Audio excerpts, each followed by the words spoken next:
Good morning, guys. This is not going to be a long video. It's more for informational purposes for international sellers that sell to the United States. Now, if you're on platforms such as eBay, Poshmark, Etsy, all these sort of things that direct ship to US consumers, this is going to affect you. Stay tuned for this update. Canadian businesses with American customers are facing a change in the duty-free rules for shipments to the U.S. The so-called de minimis exemption will end. That means packages valued at less than $800 U.S. will face duties at the end of August. Those shipments will be hit with an import tax at the level set for the product's country of origin. So I'm in my garage. I got the door open. Don't mind the traffic noise, guys. It's lunchtime, so there's going to be lots of cars going by. So as you can see, if you're new to the channel, this is my eBay setup. This is where I keep all my movies and most of my media, I'm going to say. Down here, obviously Blu-rays, video games, there's a little bit of assortment of toys in there. And then this is just my private collection, and this is more eBay stuff here, guys. So as you can see, I don't have a lot of eBay items.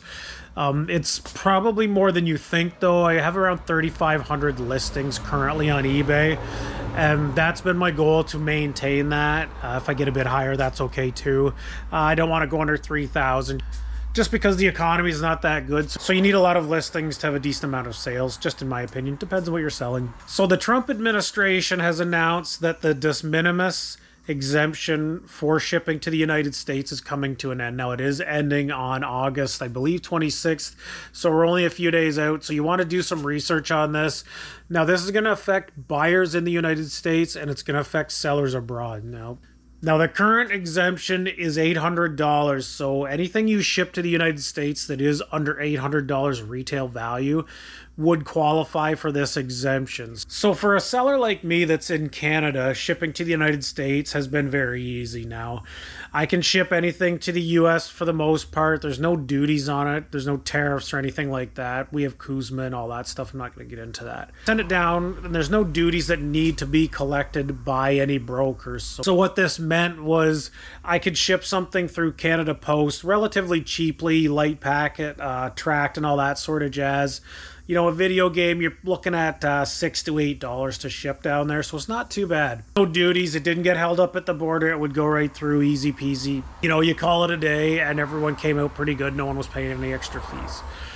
So now that this is going to end, what this means is Canada Post will not be delivering these smaller packet items to the US, because they do not want to be responsible for collecting any tariffs or duties when things are passing the border. If you're an international seller like I am, this is basically going to cut off shipping anything to the United States that goes by a light packet or any sort of thing. So anything like this, forget about it. So any of the small stuff, which is predominantly what I ship, it just means shipping to the United States is a no-go anymore. It's very unfortunate. So take this DVD, for instance. Before, I could probably ship, this one's probably under 100 grams. It'd probably be around $6 to ship to the United States. Now, I would either have to ship this through UPS, Purolator, DHL, not flat rate shipping. So say if I was sending this down to Florida or Texas or something, it could cost like $18 or something just in shipping. And then add on top of that, the buyer would have to pay the duties on this, whatever the tariff rate would be. And the problem with this tariff stuff, guys, is the country of origin. Now, this is obviously probably printed in Canada, the United States. No problem doing that. It's a used good. I buy something from a yard sale, say it's a Sony CyberShot camera, and I pay $5 for that at a yard sale. That's perfect. However, I have bought that camera in Canada used. It was manufactured in Japan. Now, this would go under Japanese tariffs, and the buyer down in the United States is going to have to pay the tariff on top of that and the duties. So it's just not worth. Most international small sellers, this is going to kill it, guys. It's going to be really bad. This is sort of a complicated issue. Is there an example that comes to top of mind of what this actually looks like for Canadian businesses so that it's just sort of easy to understand how this change will work? Sure. Look, I was surprised even when I surveyed our members and found out just how many small businesses were sending retail goods direct to consumer in the United States duty free. An example of this is a small company that sells trading cards, old trading cards, and he ships them in using the postal service to the U.S. to direct to consumers that find him online. And to date, those cards have been able to travel to their destination in the United States with no duties at all, as long as they're under 800 US dollars. It's similar to our, when we come back from a holiday from the United States or overseas, we can bring back, I think it's $800 Canadian when we've been away for a week or more. This is now, even for online purchases, you don't have to travel to do that for American consumers. That is going to end. Which is a big deal for a lot of small companies that do have some export business, that customers that find them online and buy from them. As much as I'm annoyed being an eBay seller, shipping to Canada only does not really bother me that much. It's actually, quite honestly, way easier. You don't have to put in the tariff code. You don't have to do any of that. So whatever the duty is on this stuff, I really don't know, guys. I really don't care to know. Assume it's going to be pretty substantial. Even worse, with these tariffs, if you sell something like an electronic or something that has multiple components from multiple countries, from what I've read, they're going to pick just the highest tariff rate and slap it on the entire product. So yeah, it's just going to be a huge headache for us Canadians reselling. There's not really going to be any point selling to the United States at this point. We'll see what happens. Again, I'm not going to politicize this. I really don't care. It doesn't affect me too much. I really do genuinely feel bad for my American friends, because this is going to affect them. As much as someone can say, I'm only going to buy American, or I'm only going to buy Canadian, or whatever, you simply cannot do that. Most things are manufactured with parts from multiple different countries.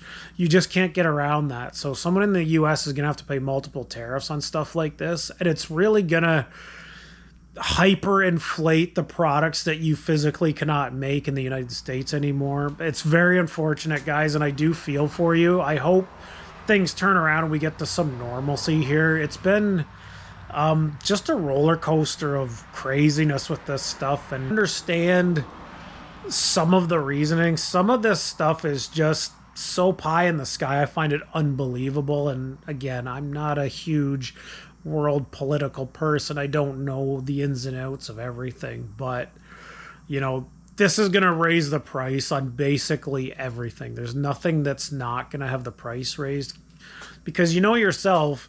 So say you're a domestic producer in the United States and you see, oh, hey, this toy is made in China. They have to pay the tariffs.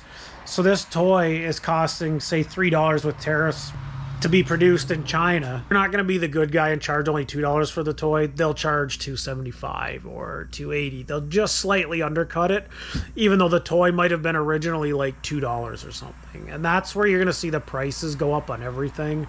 I believe they are lying to us with a lot of stuff in both countries about inflation and that. Just today, I went and bought dog food and cat food, some butter, and just some groceries. Not a lot. It was $110 for 2 bags of groceries and some dog and cat food. It's crazy. Anyways, this isn't going to be a super long video. I just wanted to touch on that. If you are a Canadian reseller and you have a bunch of listings on eBay like I did, you can go in and do a batch listing and change and take off international shipping. You don't have to go through and edit every one, which would really suck. Especially for someone that has even my amount of listings, it would have taken me days and days to plow through and manually do it. So good on eBay that they have that feature. Anyways, if you have any comments, you let me know. I don't know what's going to happen here, guys. I just want stuff to go back to the way it was a few years ago, but I have a feeling it isn't. And all I got to say, good luck. Enjoy the last few weeks of your summer. I'll see you in the next one. Peace.